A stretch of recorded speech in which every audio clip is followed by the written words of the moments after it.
So you got your 501c3, and the first thing you're looking to do is to get a building. You're wondering, hey, how do I get a building? I just started my nonprofit. If you are in this place, this episode is for you. Should you invest in a building? When we come back. Welcome to On Air with Amber Wynn, where nonprofit leaders learn to fuse passion and commitment with proven business strategies to create long-term funding, impact, and sustainability. And now here's your host and resident Philanthrepreneur, Amber Wynn. Hey fam, it's your girl. And on this episode, we are going to talk about should you invest in a building and the strategy for housing your programs. I get this all the time. Hey Amber, I just got my 501c3 and I need to get a building. And I'm like, no. And it's a conundrum, right? Because you think, well, in order for me to get a grant, I need to be able to deliver my programs, right? But here's the thing. Getting a building is a long-term commitment and it ain't cheap, right? Not only are you investing in a location, but you have to sign a lease. You know, most people who own buildings, they're not going to just let you go, month to month. So here you are, fresh new concept. Most of the times when people start a nonprofit, they haven't done it before, right? So you commit to this 1-year lease and you've got to pay that every month. But you don't even have grants. You don't even know if the programs are going to work. In your mind, they may, or even if you've delivered them before and you're like, I want to expand, I need a building to do it. I'm going to ask you to pump the brakes. I'm going to ask you to look at a different type of strategy whereby when you get your building, you know you can pay that monthly rent, right? So what does that look like? Well, first of all, you want to look at a strategy that's going to allow you not to get yourself in debt. There's this thing that's called the nonprofit poverty cycle, and it happens because nonprofit leaders jump into an idea, a concept, without really thinking it through. Why? Because you don't know what you don't know. A lot of times you start your nonprofit and you think, if I build it, it will come, meaning it as the grants, and it doesn't work like that. In order for you to qualify for a grant, you have to create what's called a track record. Funders aren't just handing out money to people who have 501c3s. No.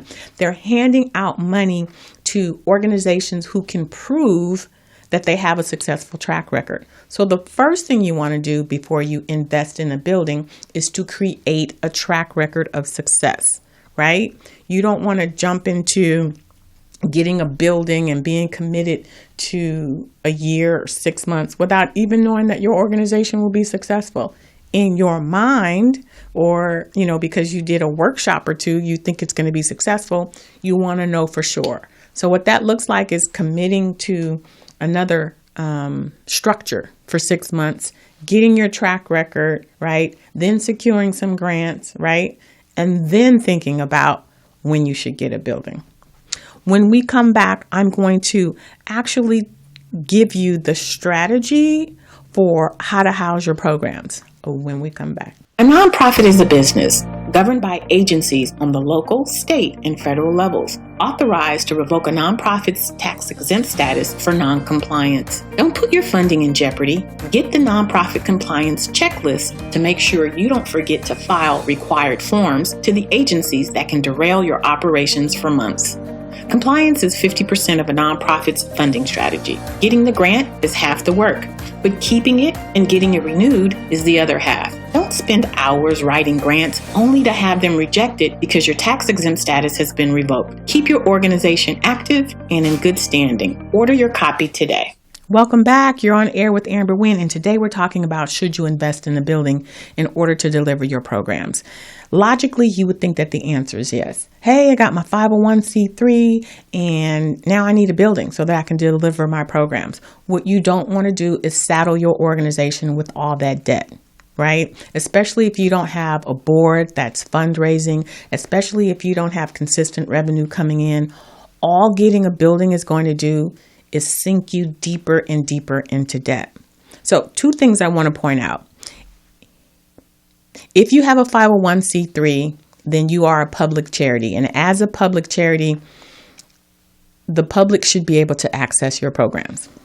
So people are like, well, I'm just going to, run it out of my home until I can afford a building. Unless you are operating a group home or a transition home or a daycare, I'm going to advise you not to run your nonprofit from your home.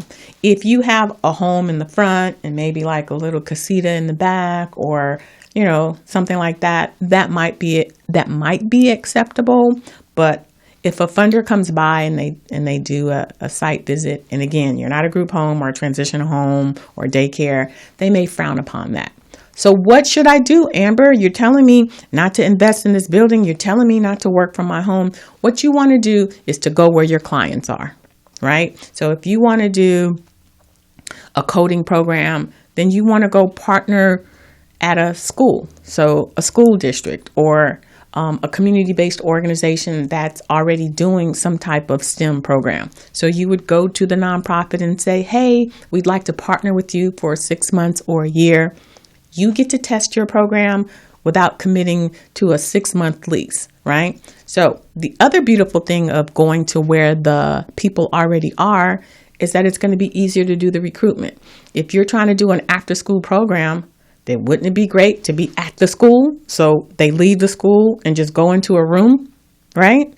Or they go into the auditorium. It's going to help you understand the mindset of your clients. Will they, leave that school and come to the building that's 2 miles away? Will it help you to build a relationship so they like the program, they love the program, so that when you start to advertise to say, hey, we've got a building that's 2 miles away, then they will come, right? Because they know you've established the relationship.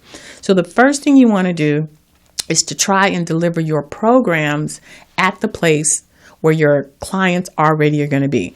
Maybe that's after school. Maybe it's another community-based organization.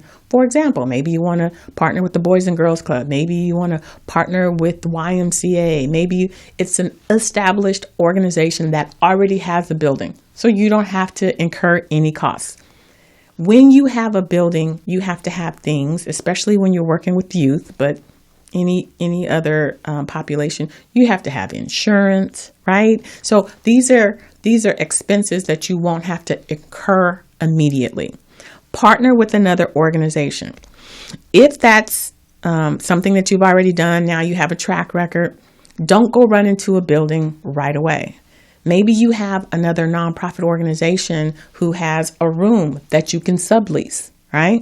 So, or maybe it's a church and they're like, yeah, you can use our multi-purpose center. Sublease from them. Get like 1 or 2 years up under your belt before you commit to a building, because a building is a commitment, right? So if you can sublease from another community-based organization, maybe they only deliver their programs Mondays, Wednesdays, and Fridays.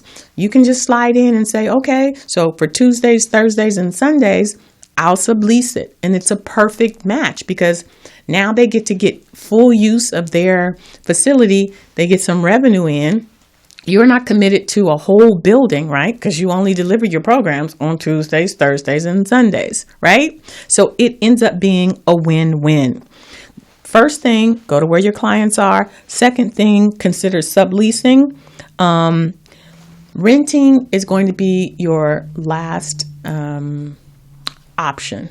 But when you get to the point where you can rent, it's because you've got consistent revenue coming in. You know for a fact that you've got grants or you've got individual donors or you have something in place that's going to cover the cost of that rent for 6 months to a year. Otherwise, you're going to be pulling out of your personal assets to pay for that, and that's not what we want. When you start paying for rent out of your personal assets, meaning you work your 9 to 5 and you take in some of that money to cover the expenses of your nonprofit, that's going to create what we call the nonprofit poverty cycle. And we don't want that to happen. So the strategy is to go to where your clients are, to partner with other community-based organizations, to sublease from a church or, a YMCA or someone who has a room that you can rent out so that you can keep your expenses low. When you start to get consistent revenue, then jump into it, and then you can think about investing in a building. That's my personal professional recommendation, because we want to make sure that your organization is thriving, and so that's sustainable. It's very lofty and ideal to think about getting a building, but until you have consistent revenue, keep those expenses low. All right, when we come back, we have Ask Amber, and you get to ask your question, and I'll answer it on air when we come back. Have you been duped by a grant writer promising you the moon and the stars, but after collecting your $2,000, you never win a grant? No, a grant writer can't guarantee you'll get funded, but if you don't know how to vet them, you could walk right into a scam. Check out my guide, The Questions to Ask a Grant Writer Before You Hire Them, to help you determine if a grant writer is a bona fide professional or out to steal your hard-earned money with no intentions of yielding results. This guide explains what to look for in a grant writer, if they're novice or seasoned, if they're a fit for the type of proposal you need written, what questions they should ask you. Leverage my 25 years of grant writing experience, securing over $10 million in grants for clients, to help you find a qualified grant writer and reduce your chances of getting scammed. Order your copy today. Welcome back. You're on air with Amber, and we're talking about, should you invest in a building? The answer is not right now. Now it's the time of the episode where you get to ask me your pressing questions. This question is from Ralph. Ralph is from Arizona, and Ralph says, "Hey, Amber, my part-time staff is asking for more hours. They want to become they want to become full-time employees. I can't afford it. Full-time employees come with benefits and payroll taxes, and I can't cover those. How do I explain that to them without sounding cheap? I want to move them over. I just can't afford it." Well, Ralph, you need to create a plan, and you need to share that plan with your staff so that they see that you're not cheap, right? So that they see that there's a plan in place to get them from part-time to full-time. Because here's the thing. People want to live a quality of life. And if you're stringing them along with minimum wage, part-time, they can't live life like that. That perpetuates what we call the nonprofit poverty cycle, and we need to move away from that. The people who work in nonprofit organizations deserve to live a quality life just like everybody else. As a matter of fact, I will go so far as to say people who work for nonprofits need to make more than just the regular for-profits. Why? Because they're dealing with people who are affected by trauma. They're dealing with people who have all of these challenges and barriers in lives, and they are giving their blood, sweat, and tears to help our society become a better place for other people to live. So in my opinion, they should be making more and not less. And so, Ralph, I'm going to say to you, if you haven't gotten to the place where you can move them to full-time, then show them how you're going to honor their commitment to you. If it's, I can't move you to full-time for at least a year, but in the meantime, I'm going to give you $1 raise every year, then that's showing to them at least you're honoring their commitment. But here's the real deal. A lot of the times, people can't afford to move their staff from part-time to full-time because of what he says. It comes with payroll taxes, right? It comes with benefits. When you move from part-time to full-time, by law, you have to give people benefits. So you need to plan for that. Your board needs to be the type of board that understands it's their responsibility to fundraise for that. So we've started off with 2 part-time staff, but within 2 years, we want to move them to full-time. So that means we can no longer fundraise for $150,000. We now need to fundraise for $350,000. There is a plan for it, right? So that's what I'm going to advise you to do, Ralph. Say to them, I can't afford to make the transition right now, but I have a plan. The board understands that their fundraising goal is to be able to bring on full-time staff in the next 3 years. But in the meantime, they're going to fundraise to give you regular raises, right, to demonstrate your loyalty. And don't just say it, Ralph, like put it in place. If you don't have board members right now who are fundraising Thank them lovingly, rotate them off, recruit people who understand that the work that you're doing in your community means a lot. And so they're going to fundraise to help move these people who are committed to you into a full-time position. Great question. Thank you, Ralph. And if you have a question for Amber Wynn, then hit me up on any of my socials. Ask your question and I'll be sure to read it on air. Now we're going to transition to my favorite part of the episode when I get to shine a light on the most amazing people in the country that's doing the work that needs to be done. We're on part 3 of our conversation with Tavia Wooley of Empower Them. Let's hear about some of the challenges that she's been experiencing and how she's overcome them. Part 3 with Tavia Wooley.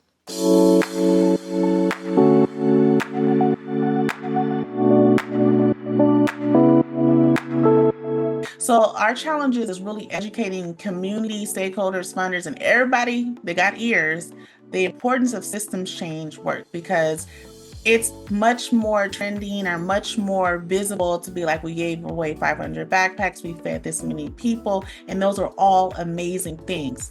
But every year we're going to have to give out more backpacks. And every month, every day, we're going to have to feed more people if we don't address the root cause. So our challenges has been educating people on the value and importance of system change that really does see long-term impact in the community.